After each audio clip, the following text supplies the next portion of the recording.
Oke, selamat pagi semuanya. Assalamualaikum warahmatullahi wabarakatuh.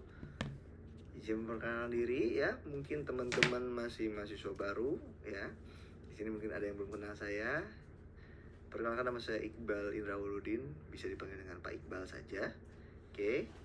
Jadi selama 3 pertemuan ke depan nanti kita akan membahas tentang anatomi bersama saya ya. Karena sebelumnya dengan Pak Ngadiman dan nanti dilanjutkan oleh Pak Nanang dan juga Pak Fitranto ya.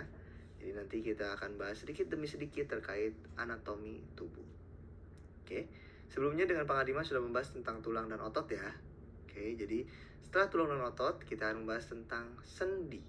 Oke, atau bahasa latinnya adalah artrologi ya. Jadi anatomi dasar manusia berupa sendi yang dinamakan dengan artrologi. Diingat-ingat ya, artrologi atau ilmu yang mempelajari tentang artikulatio atau persambungan antar tulang.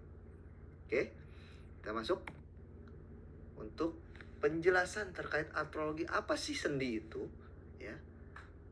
Terus apa sih bedanya dengan persambungan? Nah, kita bahas dulu ya. Pengertian artrologi adalah bagian dari keilmuan atau sub keilmuan dari anatomi manusia yang mempelajari tentang struktur, ini harus garis bawahi, struktur persambungan dan persendian dalam tubuh manusia.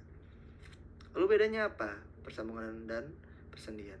Persambungan adalah perhubungan dua tulang atau lebih secara langsung ya, dengan syarat atau dengan karakteristik dia memiliki pergerakan yang sangat sedikit, bahkan tidak bergerak sama sekali. Contohnya di mana? Ada di suture atau sambungan antara tengkorak kepala kita. Karena dulunya waktu kecil tulang tengkorak kita itu terpisah. Makanya kalau kalian punya adik bayi agak lunak, nah hati-hati jangan dipencet. Nah itu berbahaya. Semakin bertambahnya usia bayi tersebut, semakin kerasnya si tengkorak tersebut dan akhirnya tumbuh dan akhirnya menyatu dan akhirnya melindungi otak kita sampai saat ini ya. Jangan macam-macam dengan area kepala ini karena sebelumnya dia tulang lunak dan sekarang mengeras menjadi tulang tengkorak. Oke, lalu kita masuk persendian. Persendian adalah perhubungan dua buah tulang atau lebih ya secara tidak langsung atau dihubungkan dengan connective tissue atau jaringan penghubung ya. Ciri khasnya apa sih? Bergerak ya, ada pergerakan. Kalau tadi kan tipis banget ya, tapi kalau ini bisa bergerak ya. Ruang sendinya tersedia, dapat digerakkan dan dinamakan dengan diartros. Maaf tadi saya lupa ya. Untuk yang tidak bergerak disebut dengan sinatros ya. Untuk yang bergerak diartros. Oke. Terus persendian juga dibagi dua lagi. Ada yang slightly movable ya, bisa bergerak sedikit ya. Atau biasa disebut dengan ampiartros joint ya. Yang kedua itu untuk yang bergerak bebas atau disebut dengan synovial joint atau juga disebut dengan diartrodial joint. Jangan sampai ketukar, nanti pasti ada pertanyaannya ketika UTS. Oke? Nah, kita masuk dulu nih ke jenis jenis sendi ya, nama-nama atau jenis sendi atau tipe sendi ya. Nah, di sini yang pertama ada sendi peluru. Di sini dari tulangnya bisa dilihat ini adalah bagian dari bahu ya, dari bahu. Dia tersusun dari bonggol dan juga mangkuk ya. Di sini berarti ada poros ya, berarti dia tidak bisa bergerak 360 derajat atau satu lingkaran penuh. Tapi dia terbatas, kurang lebih 270 derajat ya pergerakannya. Karena di sini ada tulang apa yang di belakang punggung? Ya, tulang scapula ya. Yang ketukar kalau clavicula yang di depan. Kalau scapula yang di belakang berbentuk seperti kapak. Oke. Terus yang kedua, ini adalah sendi putar. Sendi putar ini ditujukan untuk memutar ke arah kiri dan kanan. Tapi dia tidak bisa sama-sama dengan sendi peluru ya.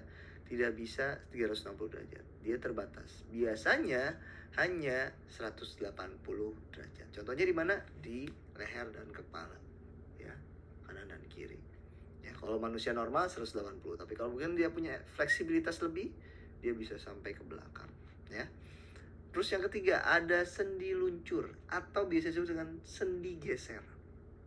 Jadi pergerakannya itu hanya bergeser, ya, sedikit banget, ya. Contohnya apa? Telapak tangan kalian. Kalau kalian regangkan, nih ya, dia tuh bergeser sebenarnya, ya. Dia bergeser, oke?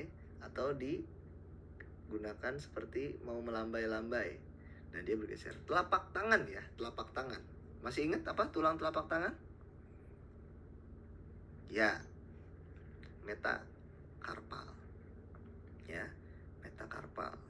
Lalu ada juga sendi pelana. Sendi pelana ini kenapa dinamakan pelana? Karena dia berbentuk seperti pelana kuda. Bisa dilihat di sini ya.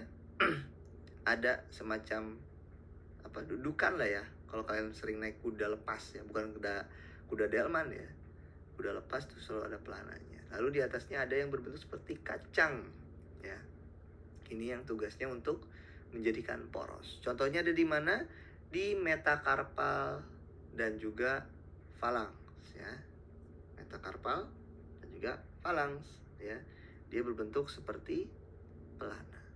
Oke. Lalu juga ada yang kelima, ini sendi engsel. Sendi engsel adalah sendi yang hanya dapat bergerak ya ke satu arah. Contohnya kalau kalian ada pintu di rumah, rata-rata itu hanya bisa dibuka ke satu arah ya. Itu ke belakang aja atau ke depan aja. Beda dengan pintu di mall ya, atau pintu di supermarket, dia bisa depan belakang. Tapi pengertian engsel adalah ke arah satu saja, bukan kedua arah ya. Terus yang keenam ini ada sendi kondiloid. Sendi kondiloid ini hampir mirip dengan pelana ya. Jadi ada porosnya ya. Lalu juga ada yang seperti masuk ke arah porosnya. Ini ada di area falanx ya. Di jari kaki, jari tangan kalian. Ya, dia pergerakannya cukup bebas. Makanya kalian bisa menunjuk, misalkan mutar-mutar ya, lalu menekuk gini kanan ke kiri. Itu juga ada fungsinya. Atau kalian suka bunyi-bunyiin tangan ya, nah itu juga adanya suara di area kondiloid ini. Oke, lanjut dulu.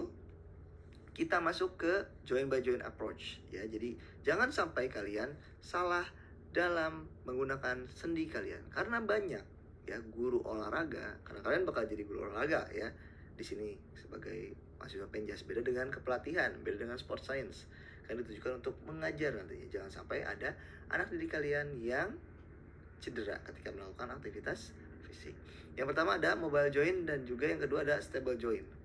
Lihat di sini warnanya hijau dan juga orange. Meskipun di sini adanya abu-abu. Oke, nanti kita lihat dulu. Kita bahas dulu tentang mobile joint. Ada di bahu. Ya, bebas. Dia sampai 270 derajat. Ada di tulang dada. Di area tulang belakang, area dadanya. Ya, thoracic. Oke. Terus ada juga di wrist, pergelangan tangan. Dia bebas bergerak ya, bisa kanan kiri. Lalu juga di panggul atau pinggul. Di pinggul. Ya, pinggul. Lalu juga yang terakhir ada di ankle. Ya. Lalu untuk stable jointnya ini jangan sampai kalian menggerakkan area ini atau dikeretakin ya. Karena lagi happening gitu ya, kayak yang enak banget dikeretakin, tapi ternyata dia berbahaya kalau misalkan sampai bergerak, karena dia fungsinya untuk stabilitas tubuh. Yang pertama ada di siku. Ya, siku itu stabil joint. Dia harus menahan. Contohnya apa? Kalau orang terlalu banyak memukul di badminton, tenis meja, tenis lapangan, ada yang namanya tenis elbow. Jadi dia bukan ankle lagi, tapi dia bisa ke dua arah. Itu yang berbahaya. Hati-hati. Lalu ada selanjutnya di area lumbar. Lumbar, ingat, dia yang menempel dengan coccyx dan juga tulang ischium dan ilium. Ya. Jangan sampai ini bergerak karena bisa jadi kalian sering encok. Apalagi kalau dikeretak di sini, ada sini. Selamat datang kepada encok di usia muda. Oke. Lalu lanjut, di sini ada lutut. Nah, lutut ini hanya satu pergerakan. Jadi setiap sendi engsel itu hanya satu pergerakan dan harus stabil. Kalau nggak stabil, ACL kalian kena. Ya, seperti pemain bola dan pemain basket ya, rata-rata kena ACL karena pergerakannya terlalu lincah. Ya. Terus yang terakhir ada foot atau telapak kaki. Dia tidak boleh bergerak bebas karena nanti takutnya tidak stabil pergerakannya. Oke? Oke, untuk hari ini itu dulu yang bisa disampaikan ya. Ini hanya video untuk menemani kalian untuk membaca lagi ya rubrik-rubrik yang sudah saya upload di LDRU supaya kalian tidak kosong banget ini apa itu apa ya. Jadi ada pembelajaran dengan video ini. Jadi untuk hari ini harapannya adalah kalian memahami dulu ya tipe, lalu juga fungsi dan juga jenis ya, agar nanti di materi selanjutnya kita bisa lebih luas lagi pembahasannya. Oke.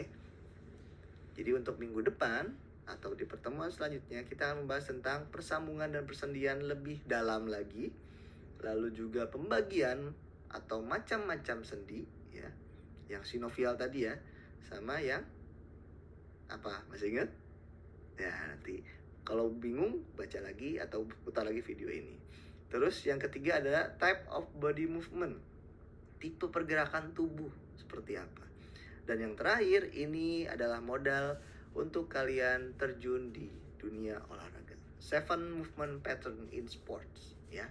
Jadi jangan sampai kalian tidak melanjutkan lagi pembelajaran di pertemuan selanjutnya karena kita baru mulai ya. Jangan sampai kalian cuma dapat alasnya saja tapi isinya nggak dapat. Oke?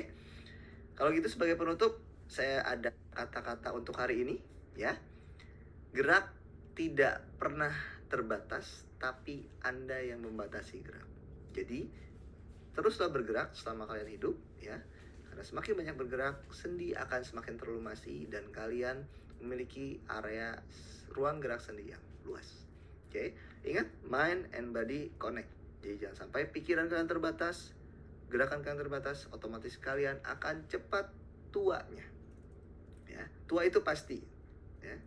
Tapi ketika kalian rajin bergerak, itu adalah pilihan untuk kalian bisa tetap bebas sebagai manusia. Oke, terima kasih untuk hari ini ya. Jangan lupa dibaca-baca lagi dan kerjakan tugasnya di LDRU. Jangan lupa dicentang untuk hasil setelah menonton video ini. Oke, sebagai bukti kehadiran untuk di LDRU. Terima kasih, sehat selalu, jaga kesehatan dan juga jangan berhenti bergerak. Oke, sampai jumpa minggu depan. Wassalamualaikum warahmatullahi wabarakatuh.